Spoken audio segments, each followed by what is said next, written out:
Welcome to the Walthers Showroom Update. I'm Zach, and today is our 100th episode.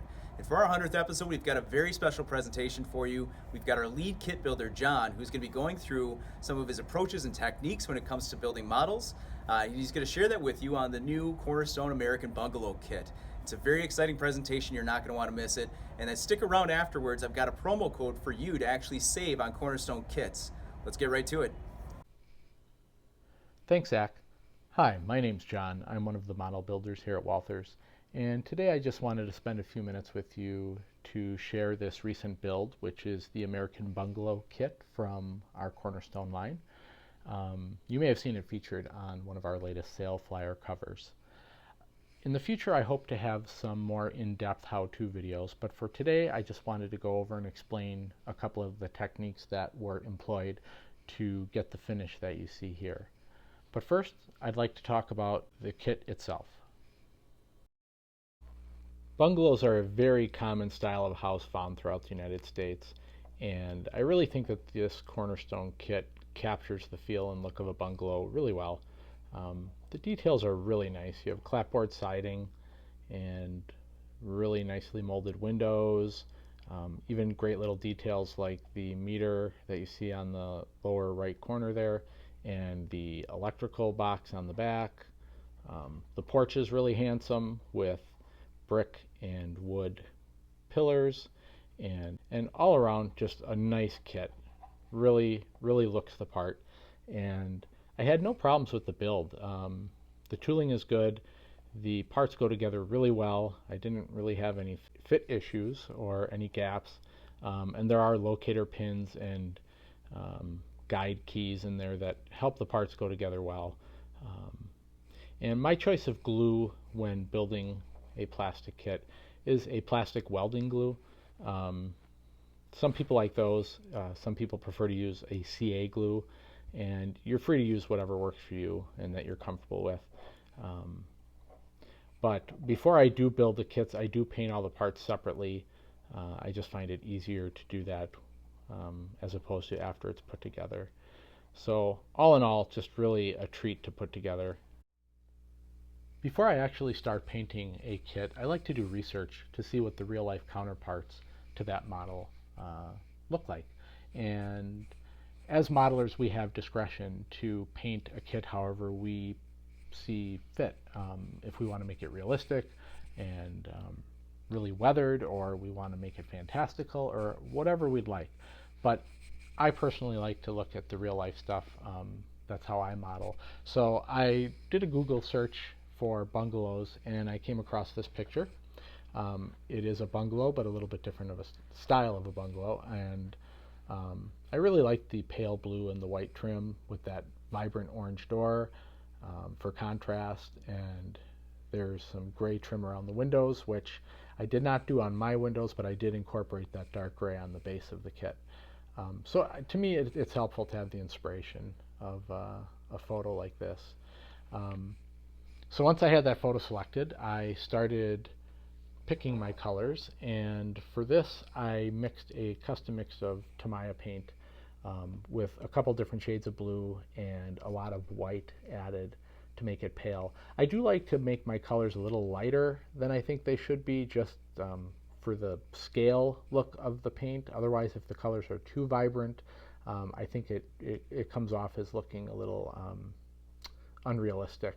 So I try to lighten the colors up a little bit just to give it some scale believability. All the parts on here, at least that are blue, were airbrushed with the Tamiya paint, and I do realize not everyone has access to an airbrush or is not comfortable with an airbrush, and that's fine. If you want to hand paint this, you certainly can. Just find a paint that works well with hand painting. I personally find Tamiya doesn't brush real well in large areas, so I would pick a paint that covers a little nicer. Just my recommendation would be use thin coats and go over it a few times so you don't get a lot of lumps or streaks. After I airbrushed the walls blue, all the trim parts, like the windows, those were all ready molded in white, but I still sprayed them with Tamiya white primer just to take the shine of the plastic off. And any of the parts that were separate that are meant to be white, I did spray with the Tamiya primer, like the pillars here and the railing.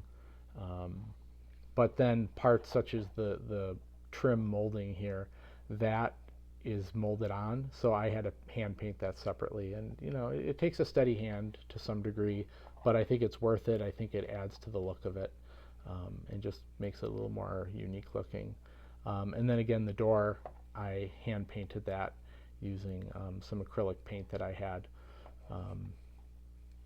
And that's really basically the colors that I used. The brown on the brickwork here and the gray on the roof, that was all painted with a spray can enamel paint. And that goes on pretty easily, pretty quickly, and overall I like the color scheme. I think it's attractive. I think it highlights the features of the house, shows off the details nicely, and yeah, I think it works well. For weathering the bungalow, I primarily used these two tools here, oil paints and colored pencils.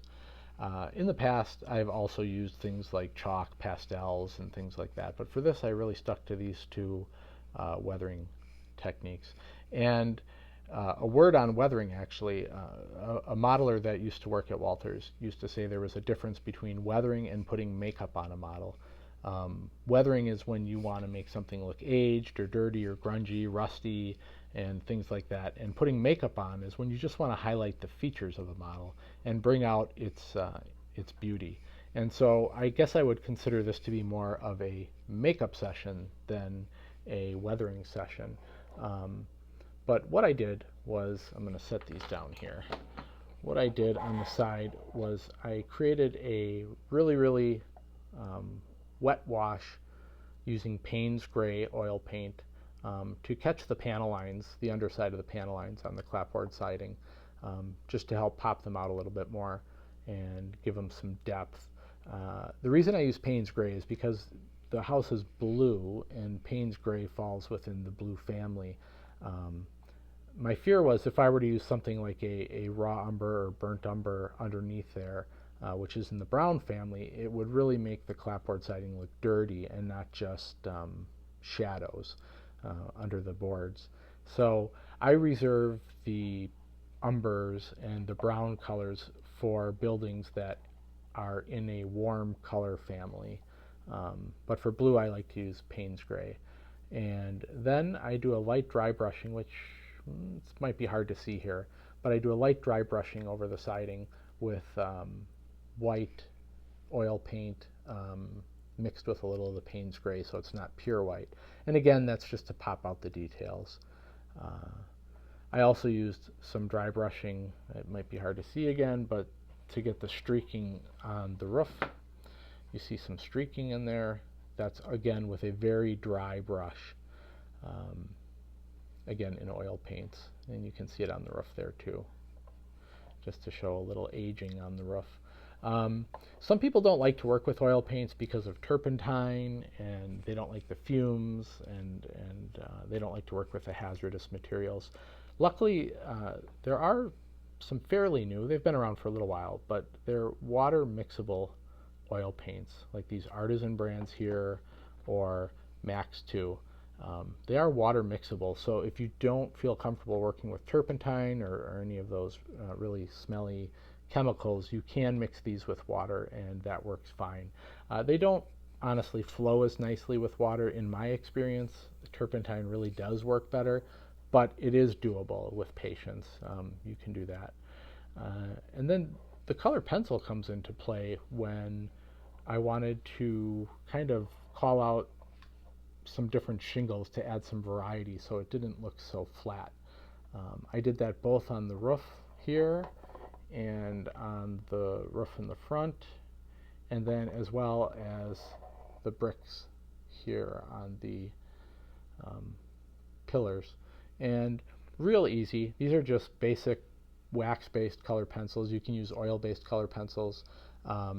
And you just want to make sure your pencils are sharp and just carefully hit, random bricks here and there. Pick a few different colors in the family that you're working with. So here I used some reds and browns and ochres. I thought that fit in nice.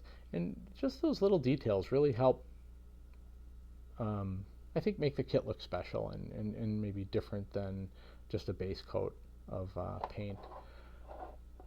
And I also did some washes as well on the meter and within the windows to pop out the panel lines a little bit. It doesn't take a lot, really. You'll be amazed at how quickly a little oil wash and a little dry brushing can really help bring out the detail. I truly want to thank you for stopping by today and watching the video. I enjoyed sharing some of these techniques with you and hope to share more in the future. Before I turn it back over to Zach, I just want to say that I hope you enjoy building your version of the bungalow and picking your color scheme and whatever you think will look good on your layout. And really just have fun with your hobby. Enjoy building it, enjoy painting it, be proud of your successes, and I hope it looks as good on your layout as it does on ours. Take care. Keep an eye out for future how-to videos explaining the techniques used in our Walthers studio.